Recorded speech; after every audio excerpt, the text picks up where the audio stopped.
नमस्ते. आजच्या व्हिडिओमध्ये घर बसल्या शिलाई कामाची सुरुवात कशी करायची, तुम्हालाही घरी बसून काहीतरी काम करायची इच्छा असेल तर हा व्हिडिओ तुमच्यासाठी आहे. शिलाई कामाच्या 10 टिप्स मी तुम्हाला सांगणार आहे. तर हे काम करून ना तुम्ही महिन्यात 10 ते 15,000 रुपये सहज कमवू शकता.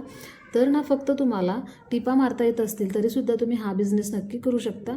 तर याच्यामध्ये खूप सोप्या मी आयडिया दिलेल्या आहेत. तर व्हिडिओ शेवटपर्यंत पहा, म्हणजे तुमच्या लक्षात येईल की तुम्ही शिलाई काम कसे करायचे. तर पहिल्यांदा सुरुवातीला जेव्हा तुम्ही मशीनवर नवीनच काम करत असाल त्यावेळी सुरुवातीला पायपुसणी बनवायला शिका. कारण पायपुसणी बनवणं खूप सोपी आहे आणि प्रत्येक घरामध्ये लागणारी ही अशी पायपुसणी आहे. प्रत्येक घरामध्ये ही वापरली जाते.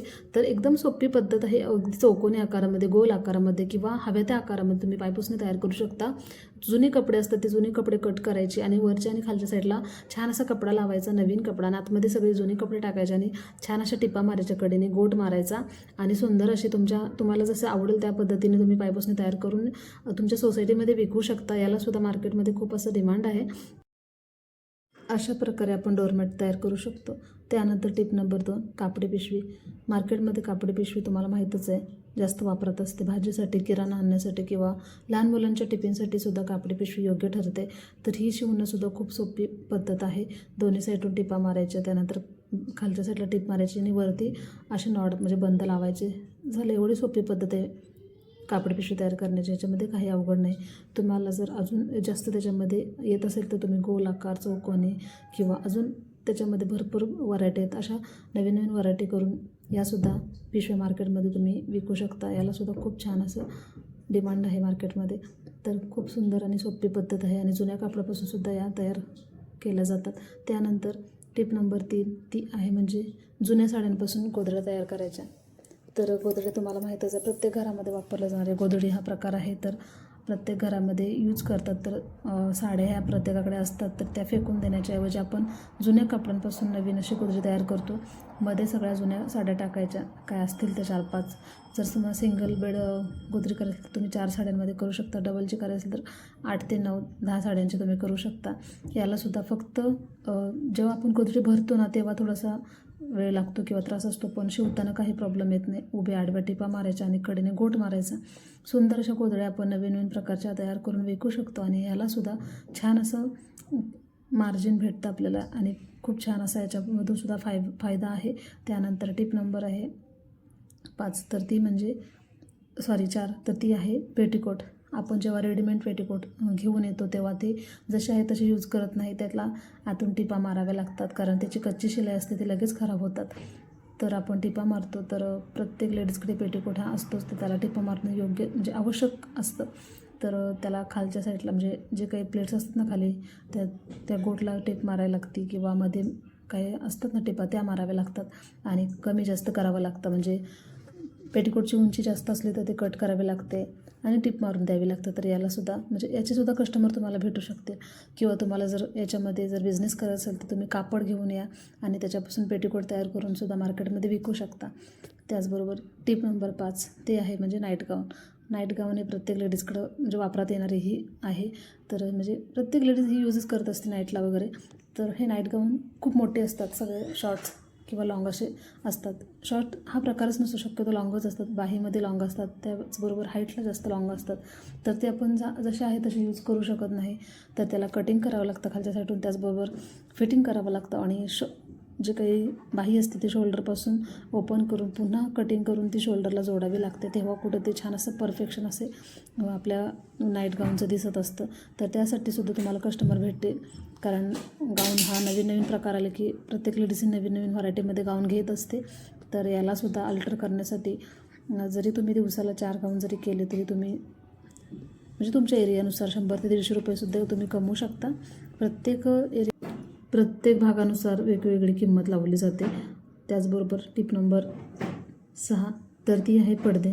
तुम्ही रेडीमेड कापडांना सुद्धा पडदे तयार करू शकता. पडदे बनवणं खूप सोपं आहे. अगदी तुमच्याकडे खिडकी असेल किंवा दरवाजा असेल त्याचं माप घ्यायचं, त्यानुसार पडदा तयार करायचा आणि आहे अशा टिपा मारायच्या कडेने, साईडून. त्याचबरोबर वरती आपल्याला नॉड म्हणजे जर अडकवायसाठी नॉड वगैरे घालायचं ती नॉड तयार करायची. झालं, सिंपल आहे. साडीपासून सुद्धा तुम्ही तयार करू शकता आणि कापड घेऊन सुद्धा त्याच्यापासून सुद्धा सुंदर असे पडदे तयार करू शकता. खूप सोपी पद्धत, याच्यामध्ये काहीसुद्धा अवघड नाही. तुम्ही तुमच्या सोसायटीमध्ये किंवा शेजारी पाजारी असतात ना त्यांनासुद्धा तुम्ही पडदे बनवून म्हणजे देऊ शकता. एवढी सोपी पद्धत आहे. त्याचबरोबर टिप नंबर 7 ती आहे पिलो कवर. आता प्रत्येक घरामध्ये उषा हे असतातच, तर त्यांना कवर हे लागतातच. नवीन म्हणजे खराब झाले की लगेच नवीन आपण घेत असतो किंवा नवीन शिवून घेत असतो. तर हे सुद्धा खूप सोपं, म्हणजे अगदी तुम्हाला टीप मारा येत असेल ना तरी तुम्ही हे करू शकता. एवढी सोपी पद्धत आहे म्हणजे कवर बनवण्याची. दोन्ही साईडून टिपा मारायच्या, त्याचबरोबर खाली साईडून आणि वरच्या साईडून कवर म्हणजे उशी घालण्यासाठी ओपन ठेवायचं आणि तिथे तुम्ही नॉट्स किंवा चेन वगैरे तुम्ही अटॅच करू शकता. एवढी सोपी पद्धत आहे. आणि याला सुद्धा तुमच्याकडे जे काही कापड असेल त्यापासून तुम्ही छान असे पिलो कवर तयार करू शकता. आणि तुमच्या शेजारी पाजारीसुद्धा जे काही कस्टमर येतील तर त्यांच्यासुद्धा तुम्ही करून देऊ शकता. तर एवढ्या सोप्या टिप्स आहेत. त्याचबरोबर टिप नंबर 8 ती आहे म्हणजे रेडीमेड कुर्ती. आजकाल कुर्त्या किंवा टॉपचे प्रकार खूप निघालेले आहेत. शॉर्ट, लाँग बऱ्याच व्हरायटीमध्ये असे कुर्ती आहेत. तर त्या जशा आहेत तशा आपण यूज करतो का? तर नाही. प्रत्येक कुर्ती मागं प्रत्येक वेगवेगळं माप असतं. त्या मापानुसार आपल्याला फिटिंग करावं लागतं. आणि जी काही पहिली शिलाई असते ना ती पूर्ण कच्ची शिलाई असते. अगदी तसं आपण जर यूज करायला गेलो तर ती लगेच खराब होते. त्यामुळं टीप मारणं हे आवश्यकच आहे. तर तुम्हाला माहीतच आहे की आजकाल नवीन कुर्त्या आले की लगेच आपल्या ज्या लेडीज आहेत त्या नवीन कुर्त्या घेत असतात, तर त्यांना अल्टर करावं तर लागतंच. अगदी स्लीव लावायला लागते किंवा कमी करावे लागते. असे बरेच प्रकार असतात कटिंग वगैरे फिटिंग करण्यासाठी. तर हे सुद्धा तुम्हाला कस्टमर भेटू शकतील. तुम्हाला माहीतच आहेत खूप लोकांना अल्टर केल्याशिवाय ड्रेस हे घालतच नाहीत. टिप नंबर 9 ती आहे ताटावरचा रुमाल. सण आलं की आपण ताट नाही का देवासाठी किंवा नैवेद्यासाठी ताट वापरतो, त्याच्यावरती रुमाल हा म्हणजे घ्यावाच लागतो आपल्याला.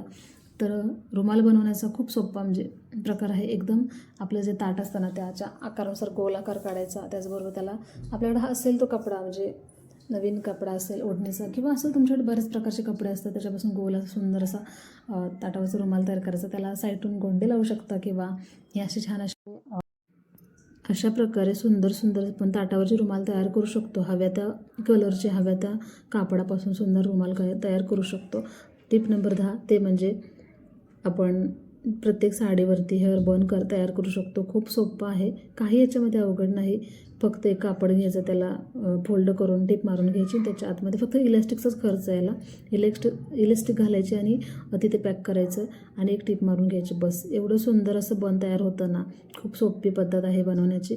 तर तुम्हाला हा व्हिडिओमध्ये कोणता प्रकार आवडला मला कमेंट करून नक्की सांगा. आणि तुम्हाला ही बिझनेस आयडिया जर आवडली असेल तर एक लाईक करायला काही हरकत नाही. अशाच छान टिप्स मी तुम्हाला देत राहणार आहे. तर त्यासाठी तुम्ही माझ्या व्हिडिओला जर नवीन असाल तर सपोर्ट नक्की करा. तुमचे एक सपोर्ट खूप म्हणजे आम्हाला नवीन व्हिडिओ बनवण्यासाठी खूप सपोर्ट करतो. तर त्यासाठी एक लाईक करा, कमेंट करा आणि जर तुमच्या नवीन मैत्रिणी असतील तर त्यांच्यासोबत शेअर करा. आणि व्हिडिओ पूर्ण पाहिला त्याबद्दल मनापासून आभारी आहे. धन्यवाद.